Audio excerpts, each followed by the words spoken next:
Hi there, I'm Cindy. First, I'd like to say thank you very much for coming to listen to me today. I'm 60 years young. I'd like to tell you a little bit about me. I'm 60 years young, and in February of 2020, I was diagnosed with lung cancer.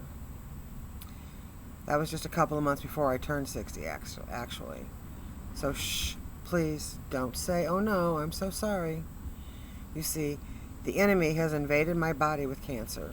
This is not my disease. I don't own it, nor do I want it. Satan is the enemy of our soul.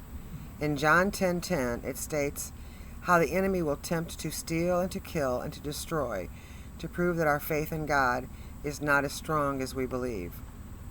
So please, when you talk about cancer, make great strides not to say, "I have cancer, my cancer," unless you want to hold on to it. Because you don't have cancer. It certainly isn't yours. It's the devil's. This will help you. That's right, it will help you. How, you may ask? By putting your brain in a more positive frame. You want to get rid of things you don't want to keep. Things you don't want to keep are not yours, right? So don't claim cancer to be yours, please. Now, I only discovered I had cancer because I thought I had pneumonia. I was having a difficult time breathing. Even turning over in bed, I was out of breath. And oddly enough, what I know now to be the first signs of lung cancer appeared in May of 2019, when I had a right pain shoulder to the extent that I couldn't even raise my right arm to shoulder height. After reading in Facebook in a lung cancer support group and reading that others were having pain, I halfway researched this only to discover that people's first signs of lung cancer is shoulder pain on the same side that they were diagnosed with cancer of that lung. So my doctor sent me for a chest x-ray, and he didn't like what he seen, so he ordered a CAT scan. And at that time, he seen a mass that he said wasn't an infection. He told me that he suspected it was cancer, but he wouldn't know for sure until we did a biopsy. Pardon me. At that time, I told him that it really didn't matter to me what he told me. I wasn't claiming this to be true. I was set up for a biopsy and called in 7 long days later for the results. I really thought I was going to be able to do this on my own, but when I got the call to go for the results, I decided I couldn't. So I'd taken a friend with me, so I didn't have to hear what could possibly be the worst news a person could hear alone. My doctor told me it was cancer, specifically squamous cell lung cancer. It turned out that the mass was pressing into my bronchial tube, causing my breathing problems. It was 10 centimeters. Who knows how big that is? I didn't. I had to look it up. It's the size of a grapefruit. This is what a grapefruit is. The size of a grapefruit. Only after a PET scan could he tell me the stage of the cancer, which actually I wouldn't find out until I met my oncologist. I have non-small cell stage 3 squamous lung cell cancer. The 3 means the cancer has spread to other lymph nodes. Mine specifically are just above my clavicle, up in here, but they're so deep that they had a hard time actually feeling them with their hands. They could see them better with the PET scan, and the C determines the size. I told them at least now I would lose the last 20 pounds I wanted to lose. In reality, I gained 15 pounds, dang it. And maybe my hair would grow back to my natural red color if I lost it. So, after being told of the diagnosis, I had to decide when I was telling who. I knew I couldn't tell my parents right away, especially my mom. I waited until I was 99% of the information. Then I had my brothers gather everyone at one of my brother's homes so I could tell everyone at one time. So they were there to support our mom emotionally because I knew I couldn't do it for her. I had told my son, my daughter-in-law, and my granddaughters, and a few select friends prior to this day. Unfortunately, all this was taking place at the beginning of COVID-19 2020. So I couldn't tell my father in person, since he lives 2 hours away. So I had to tell him and his wife on the phone.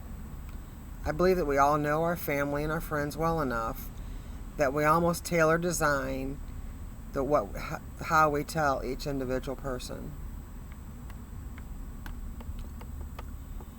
Now, if you're just at the beginning of the journey through the cancer system, please be prepared for the fact your life is about to change dramatically. Doctor's appointments, chemo and radiation treatments, lab appointments, and etc. These all will consume your days. Your thoughts are really going to be consumed by cancer. So make sure you make the most of your free time. It is actually okay. It is necessary to be selfish during this time. It is all about you. Your energy needs to be fully for you, no one else. Find the small things that make you happy for the days that you are just too fatigued to do more than wake up. What brings you joy? Mine are designing crochet patterns, crocheting them, ceramics, researching healthy recipes. Well, I'll explain that a little more later on, maybe. Find just something that you can do that is mindless, that you enjoy. Now, I can't tell you for sure that my lung cancer is because of cigarette smoking. I did smoke for over 40 years. But I also worked in a building filled with asbestos, and I drove a school bus, a diesel school bus, and the diesel fumes hung in the air quite frequently. I did actually quit this time 10 days prior to having breathing problems, causing me to call my doctor. I had stopped smoking for over 4 years when I had my gastric bypass. Then stupidly one day I was borrowing my brother's pickup truck, and I seen his cigarettes. I lit one thinking, it's only one cigarette. I haven't smoked in over 4 years, so it won't be a problem. Well, that was 2 years ago, and I was still smoking. I ask myself now, would I have had cancer if I hadn't picked up those cigarettes again? And I have to say yes, because the tumor was so big, it couldn't have grown to 10 centimeters in 2 years. That may be just to console myself, though. I keep wondering and asking myself and my friends why I didn't freak out when I was told of the diagnosis of cancer. I can only answer, God. I have no other explanation than Him. Even before I knew I honored Him, He was protecting me from myself. Do you know that feeling? Do you know that feeling of being protected from yourself? I know that God allowed me to have cancer. He didn't give it to me, the devil did. Because God knew that I was going to be able to stand in testament for Him as one of His soldiers of His army, to share myself and story with anyone who wants to listen. I do have a big mouth, and will talk about things I am passionate about. And if I'm passionate about anything, it is my life. So if you have 5 minutes, I will tell you all about it. I was asked why it is important for me to share my story. My answer? Because my friends told me to. I'm halfway joking, sort of. They did tell me to do this. It is important to me, though, to share with you in hopes that maybe you can take away just a small realization that cancer isn't a death sentence unless we make it one. Negative thoughts bring negative actions. Positive thoughts bring positive actions. Henry Ford said, if you think you can or you think you can't, you're right. I want you to understand why I feel the way I feel, if I could explain that to myself, that is. I cannot teach you how to be positive. You either have it or you don't. But I can share with you the attributes of my positive thinking in hopes you can emulate it in your life. It's simple. Fake it until you make it. Now I'm curious. Did you research your oncologist team? or just take the one that your primary sent you to? Well, I was blessed enough to go with the oncologist that my primary doctor sent me to because he's a great oncologist. So, oh my goodness, having a good relationship with any of your doctors is important. Finding an oncologist you're comfortable with may be the most important relationship with a doctor you may have, because he or she is literally working with you, God, and your support team to save your life. I knew my oncologist was the right one with the first 3 words he spoke to me. He is an awesome man. I knew I would stay with him 3 words after he walked into the exam room. He said, "Hi, I'm Daniel." Not, "Hi, I'm Dr. So-and-so." This made me realize that this was a personal journey to him as much as it is to me. Plus, he is a silver fox. 2 of my friends went with me, and they also liked him a lot, which helped in making my decision as well. I think when you immediately feel at ease with a doctor, especially one that you will be spending a lot of time with, that is when you know you have the right doctor for you. Kind of like an extreme exhale. It feels good. So I would highly suggest researching them and also getting a second opinion, especially if you feel unsure about the diagnosis or the oncologist, unless you feel that when he or she walks into the exam room. When I seen my oncologist for the first time, I did take 2 friends with me. I introduced them as part of my posse. And throughout the 2-hour appointment, my friend Olivia asked him what my prognosis was. He told her only a fool would make a prognosis because none of us knows how long we have to live.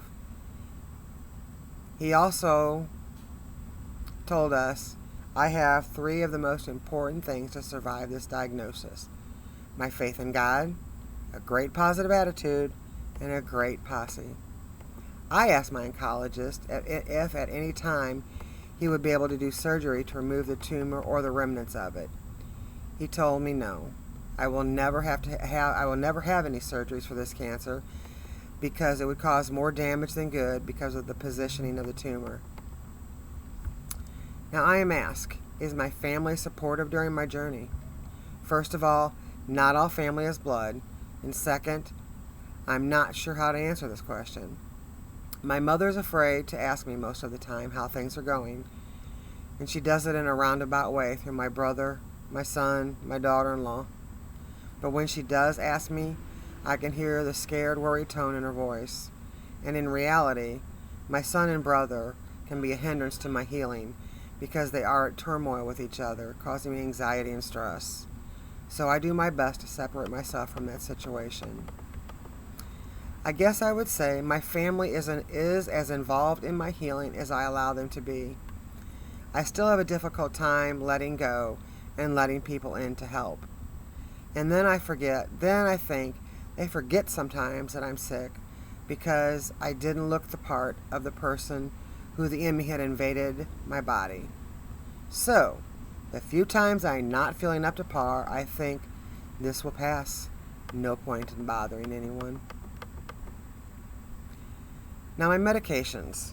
I really didn't know what to expect and what kind of chemo treatments I would have, if it would be an IV form or the chemo pill. I depended on my oncologist to make that decision because he was the educated person. He had the knowledge of what kind of chemo I was going to need for the type of cancer I have. The kind I was given was intravenous. I was given 2 different kinds. For the first 2 hours, I was given carboplatin, and then the next hour and a half, I was given Taxol. And along with that, I was given Benadryl. I'm not really sure why. I need to ask him that. These were all given through an IV. And of course, the Benadryl knocked me out as soon as it got into my system in like 10 minutes. And then the only other medication I'm being currently given is Imfinzi, which is an immunotherapy drug that I now receive twice a month for a year. I am blessed enough that I have not had many side effects, not bad side effects, I should say. during my chemo and radiation treatments. I didn't get sick very often. I had 6 weeks of radiation 5 days a week, and I had chemo 1 day a week for 6 weeks. Then an 18-day break before I had a CAT scan. My tumor shrank about 15%, which my doctor was happy about, but wanted to see more, so I did 2 more rounds of concentrated chemo over a 4-week period. My only regular side effect through all my chemo treatments was extreme fatigue every day. I even kept all my hair until 12 weeks after my treatments. Then I cut it very short week 1, then shaved it off the next. I was not vain enough to worry about wearing a scarf, thankfully, because my scalp wasn't funky looking. I really had no issue with losing my hair. I had decided from day 1, should my hair start falling out, I would just shave it off instead of going through the depressing time trying to make believe this isn't happening, only to have reality fall into my mouth or be all over my pillow every morning when I wake up. I was actually excited to see how much more sexy I was bald-headed.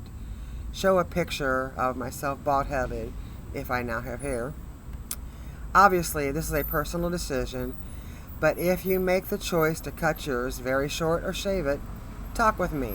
I'll send you to an awesome lady who helped me through my journey and cut and then ultimately shaved my head. She did this. First she did a very short sassy cut, then the next week she shaved it off. So if you just need a haircut or you're making the decision to cut it short or shave it, call Keisha at Great Clips on Lindbergh at Bandanas in Florissant.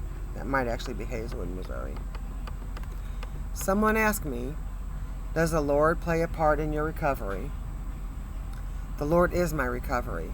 Without Him, I am not sure where I would be emotionally, much less physically, with this cancer diagnosis. A basket case? Probably so.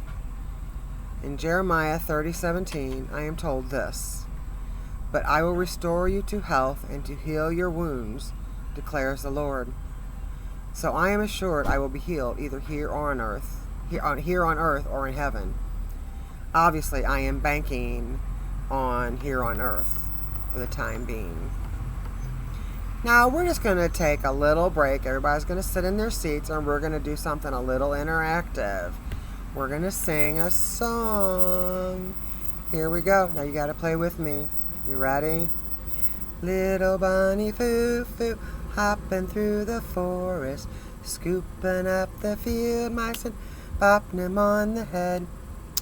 Down came the good fairy and said, "Little bunny foo-foo, I don't want to see you scooping up the field mice and bopping them on the head. I'll give you 3 chances to be good, and if you're not, I'll turn you into a goon." So little bunny foo-foo's hopping through the forest, scooping up the field mice and popping them on the head. Down came the good fairy and said, "Little bunny foo-foo, I don't want to see you scooping up the field mice and popping them on the head. I'll give you 2 more chances to be good, and if you're not, I'll turn you into a goon." So little bunny foo-foo's hopping through the forest, scooping up the field mice and popping them on the head. Down came the good fairy and said, "Little bunny foo-foo, I don't want to see you scooping up the field mice and popping them on the head. I'll give you 1 more chance to be good, and if you're not, I'm going to turn you into a goon." So little bunny foo-foo's hopping through the forest, scooping up the field mice and popping them on the head. Down came the good fairy and said, "Little bunny foo-foo, I don't want to see you scooping up the field mice and popping them on the head. I gave you 3 chances to be good. Now I'm going to turn you into a goon. Boof! Thank you so very much for giving me that enlightening moment just to break my monotony, my nervousness. Now let's get back to this. Fatigue is a very real thing during chemo and or radiation. It just kind of sneaks up on you. So if you take nothing away from me today but this one thing, please make it this. Learn to listen to your body. Don't push it past stop now. I promise you, you will regret it for 2 to 3 days after. I have learned to listen to my body, to pay attention to it, not overdo it, to stop and rest and sleep if need be. Usually by 6 p.m. I am done. I have to rest. Some days I have to rest in midday, if not nap. Most of us know the poem Footprints in the Sand. This is what I think of when I am at my lowest mentally or my tiredest. I think of this poem and know that one set of footsteps are not mine, they are God's. And this is the time He is carrying me through my rough times, proving to me I am not alone during this time. Now, they say that our eating habits, we need to have better eating habits during a cancer diagnosis. So what are your eating habits? Have they changed for the better, for the worse since your diagnosis? Well, yeah, okay. Mine have. They say that we should eat a balanced diet during the cancer journey because it helps the body heal. And if you eat lots of clean vegetables and fewer carbs, all the better. Well, prior to my diagnosis, which was also prior to the COVID-19 2020, I was fairly faithful in a food plan of low-carb eating. With the diagnosis and COVID-19, not so much. I just got lazy. Now, months later, I am working to get back on track. And let me tell you something. It's easier to stay on track than to get back on track. And they say cancer thrives on sugar. So what do I crave? Sugar, of course. I'm having a difficult time staying away from sugar. I'm saying a prayer over that one. No answer yet, but in God's time it will happen. I have to share this with you all. My friend Candy, she told me as she was reading this part, she said God told her to tell me the only sugar I needed was her. I laugh. I'm saying a prayer over that one also. No answer yet, but in God's time it'll happen. I would like to say to anyone who doesn't smoke, please don't start.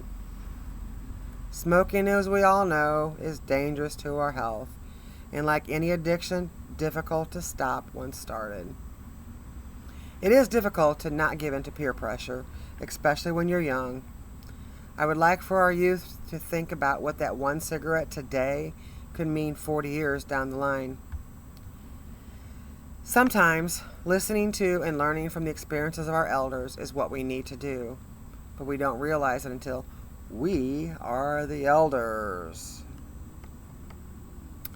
Now, for us ladies. Okay, you men too. We need to make the men feel like they're wanted, ladies. We forget that it's okay to need help and to ask for it or to accept it when it's offered. We are so used to being the caretaker. We don't want to bother anyone with our wants or our needs. Learning to say yes is a hard lesson to learn. I promise you, you will feel so much better when you do.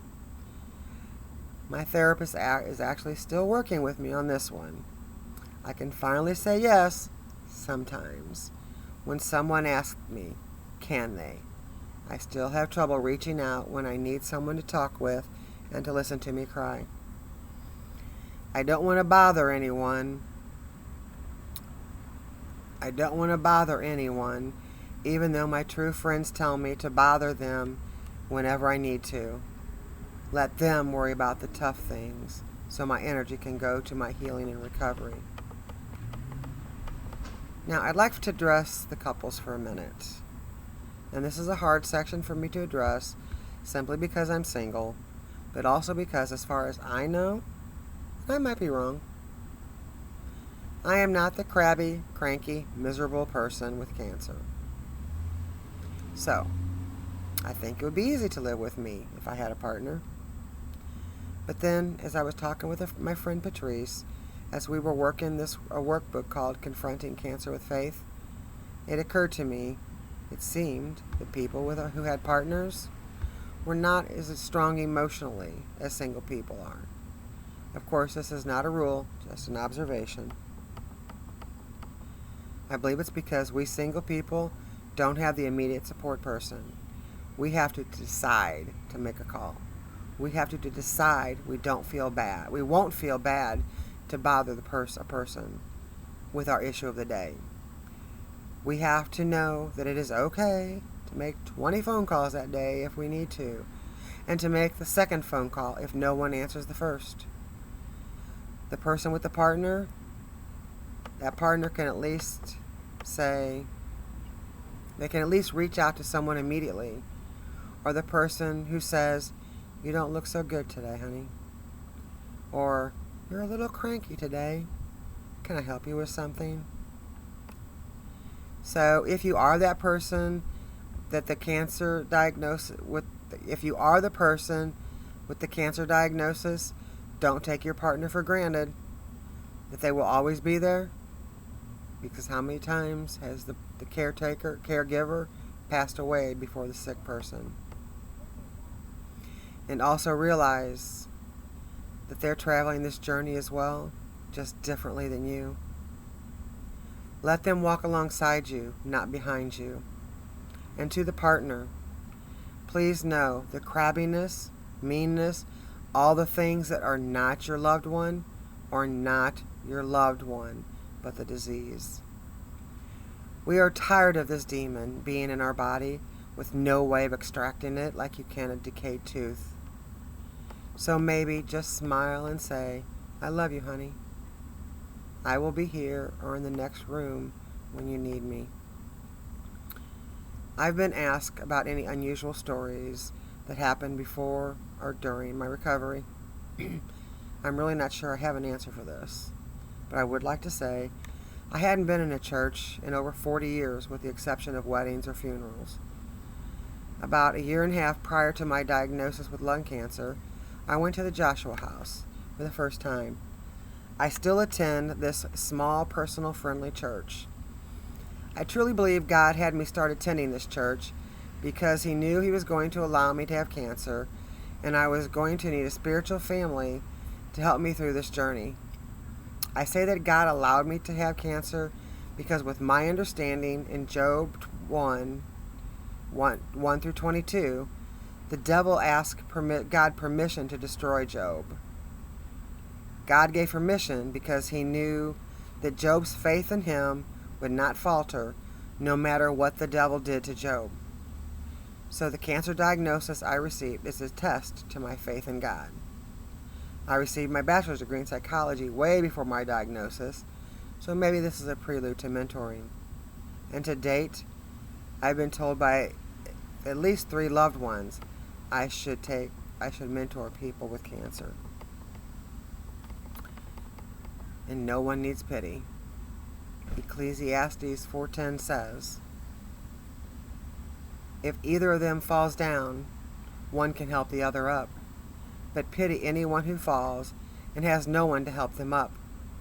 I thankfully have many posse and family member there to pick me up when I fall, should I only reach out my hand for them to pull me up.